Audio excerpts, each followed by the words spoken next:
There's been this kind of buzz building across Haryana lately, hasn't there? Almost a feeling of anticipation centered around Chandigarh. Definitely. You get the sense something genuinely big is happening. Exactly. Not just another policy announcement. It feels different. Like maybe a real shift is coming for Social Security, for women's dignity there. Yeah, we're talking about the Deen Dayal Laado Laxmi Yojana. Right. That's the one. A promise of, what is it, RS 2100 monthly Yeah. for potentially millions of women. It's something we really need to get into. Absolutely. There's a lot beneath the surface. So that's our plan today. We're going to, really dive deep, not just what the scheme is, but why now?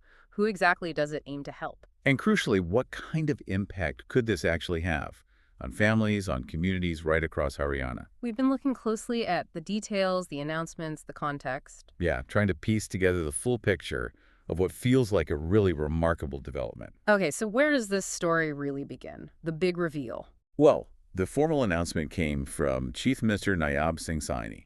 That was in Chandigarh, August 28th, 2025. August 28th, got it. And it wasn't just slipped into a press release, was it? It felt more significant. It really did. It felt like a statement.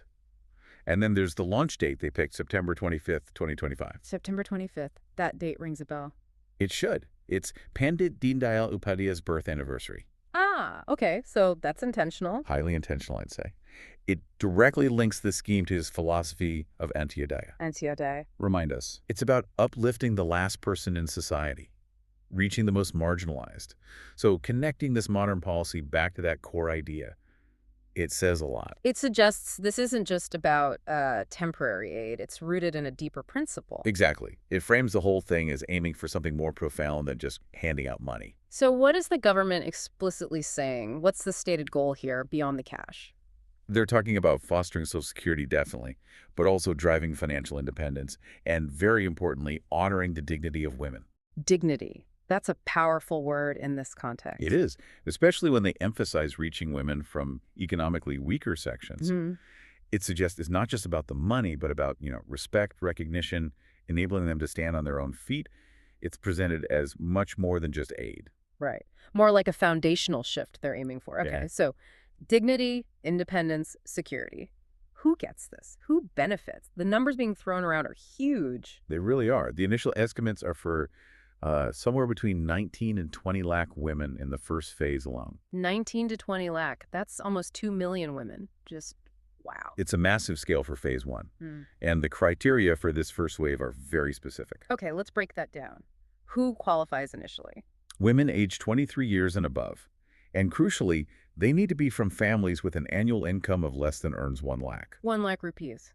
So really targeting lower income households. Precisely.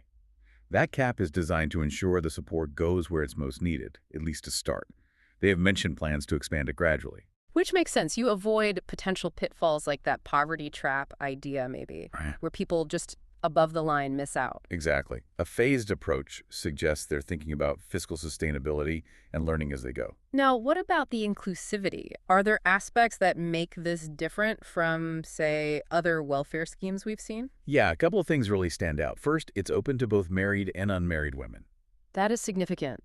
It acknowledges financial need isn't tied solely to marital status. Right.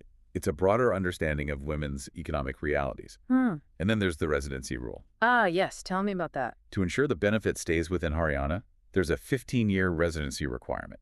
For married women, it applies to their husband. Okay. And for unmarried women, they themselves need to have been residents for at least 15 years. So it firmly ties the benefit to long-term residents of the state. It does. And another really interesting point, there's no limit per household. Wait, really? So if you have, say, 3 eligible women in one family. All 3 get the Rs 2100 each month. Wow.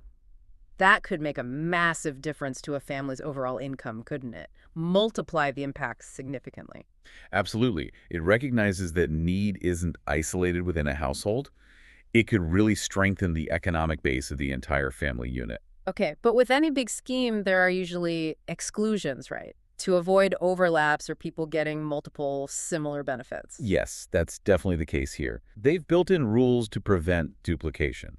Essentially, women already getting higher monthly amounts from certain existing state schemes won't be eligible for this one on top. Which schemes are we talking about? Things like the old age salmon allowance, financial assistance to widows and destitute women, the Haryana Divyang pension, or the Ladli Social Security allowance. If you get more than Rs 2100 from one of those, you stick with that. That seems logical. Prevents doubling up, ensures resources are spread effectively. Right. But, and this is quite remarkable, there's a crucial exception. Yes, a very compassionate one, I think. Women who are receiving other pensions, but who are also battling specific, very serious medical conditions, they still get this Laado Laxmi assistance in addition to their existing pension. What kind of conditions? We're talking stage 3 or myocarditis cancer, hemophilia, thalassemia, sickle cell disease, and a list of about 54 specified rare diseases. So even if they get another pension, if they face these immense health challenges, they get this extra Rs 2,100. Exactly. It shows a real understanding, I think, of the extraordinary financial burdens these conditions impose. It's a layer of targeted support for the most vulnerable, even within the existing welfare system. That's quite something. It suggests a more nuanced, human-centered approach than just blanket rules. I agree. It acknowledges that sometimes existing support just isn't enough when you're facing such profound health crises. Oh, okay, let's shift gears slightly. This wasn't just cooked up overnight, was it? There's a political dimension here. Oh, absolutely. This was flagged as a major promise in the ruling Bharatiya Janata Party's 2024 election manifesto, their Sankalp Patra. So, for them, launching this is very much about delivering on a key election pledge. Definitely. It's being framed as promise delivered, and they're backing it up financially. Right, the budget allocation. How much are we talking? A substantial Rs 5,000 crore was allocated for this specific initiative in the 2025-26 state budget. 5,000 crore. That's serious money. It is. And it's noteworthy that the chief minister, Saini, also holds the finance portfolio. So the commitment is coming right from the top, financially speaking.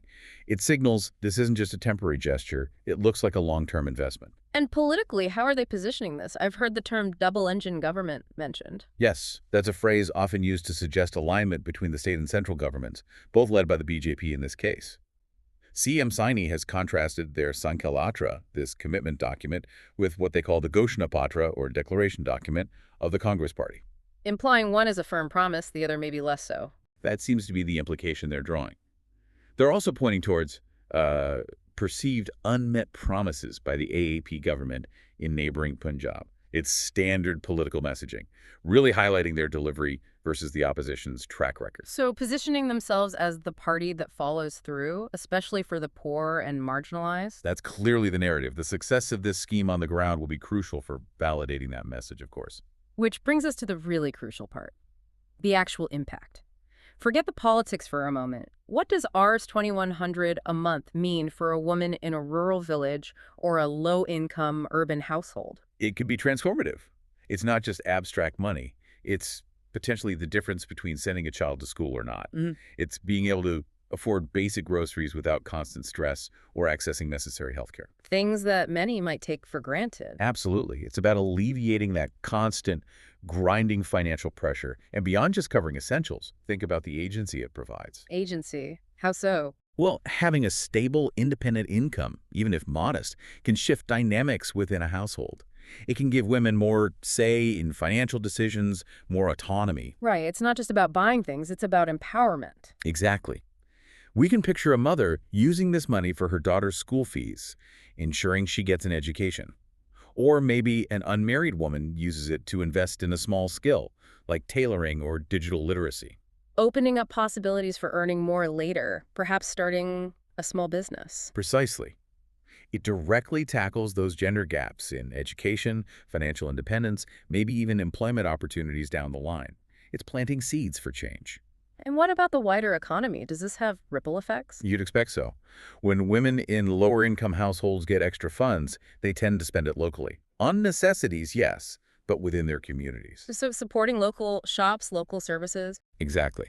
It stimulates the grassroots economy.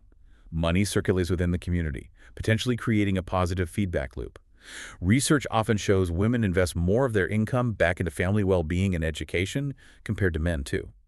Interesting. So it's not just individual benefit, but a potential community uplift. That's the theory, and it often plays out that way.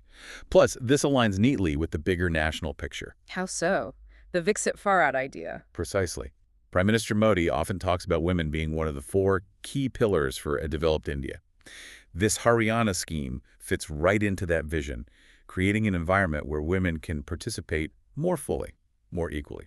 So it's presented as part of a larger national strategy for progress. Yes, it gives the state initiative a connection to that broader narrative of national development through women's empowerment.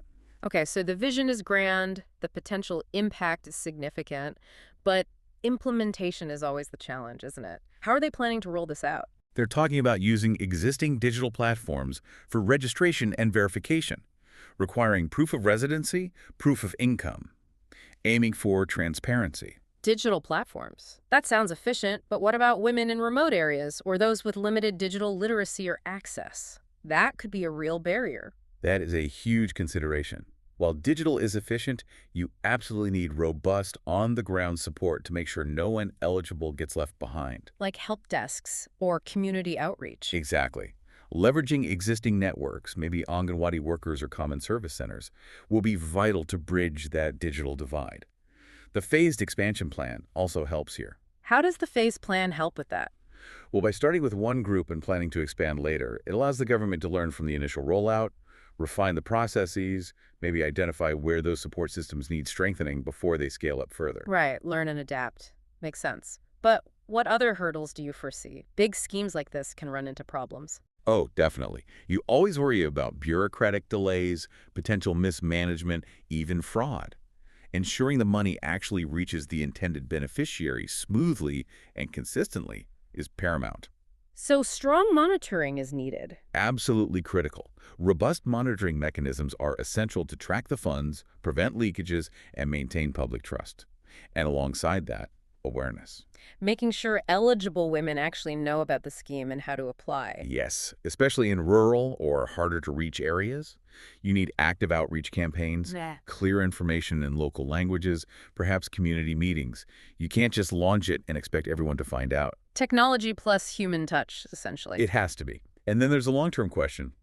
Money. Fiscal sustainability. We Right. mentioned the 5,000 crore for the first year, but expanding it, that's going to cost more. Significantly more. Balancing this huge new commitment with all the other existing welfare programs Haryana runs.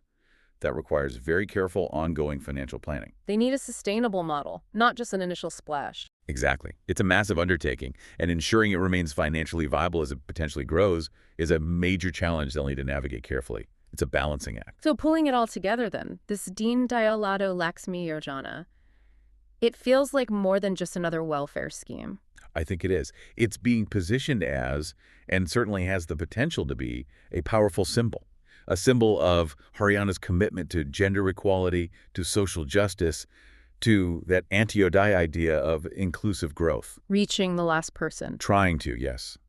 For the women themselves, the nearly 2 million in Phase 1 and potentially more later, it's about tangible hope. Hope, opportunity, a chance to build something better. That's the promise. A chance for a brighter future, fostering trust, maybe strengthening the whole social fabric. It's based on that powerful idea. Empower women, and you uplift the entire community. It really makes you think, as this money starts flowing, as these women start receiving this support, what kind of fundamental changes might we actually see? Yeah, and the social structure in the local economies of these communities touched by such direct empowerment. And maybe what lessons could other places, other states in India, perhaps even other countries, learn from Haryana's approach here as they try to tackle similar issues of gender inequality and financial inclusion? It's definitely something to watch closely. A really profound experiment unfolding right now. Yeah.